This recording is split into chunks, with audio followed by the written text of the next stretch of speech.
जालना जिल्ह्यातील भोकरदन तालुक्यातील नांजा गावात अवैध गर्भलिंग निदान करणारा रॅकेट उघडकीस आला आहे।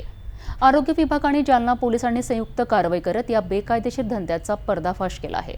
या कारवाईत 2 मुख्य आरोपींना अटक करण्यात आली असून वापरले जाणारे अत्याधुनिक सूक्ष्म उपकरणही जप्त करण्यात आलं आहे। जालना जिल्ह्यातील भोकरदन तालुक्यातील नांजा गाव परिसरात अवैध गर्भलिंग निदानाचा धक्कादायक गोरखधंदा सुरू असल्याची माहिती आरोग्य विभागाला मिळाली आहे।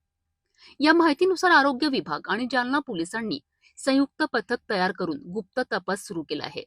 या तपासात नांजा गावातील पत्र्याच्या शेडमध्ये गुप्तपणे गर्भलिंग तपास करण्यात येत असल्याची खात्री झाली। त्यानंतर पथकाने अचानक छापा टाकत 2 आरोपी केशव गावंडे आणि सतीश सोनवणे यांना ताब्यात घेतलं आहे। तपासात उघड झालं आहे की अटक केलेल्या आरोपींपैकी एक पॅथॉलॉजिस्ट असून दुसऱ्या आरोपीवर तर याच प्रकारच्या अवैध कृत्याचा गुन्हा यापूर्वीही दाखल आहे। छाप्यातून पेनाच्या आकाराचे गर्भलिंग निदान करणारे सूक्ष्म उपक्रम जप्त करण्यात आले। हे उपकरण मोबाईल ॲपशी जोडून गर्भलिंगाची चाचणी केली जात असल्याचे उघड आले आहे। या ठिकाणी 3 पुरुष आणि 3 महिला उपस्थित असल्याचेही पथकाला आढळलेत।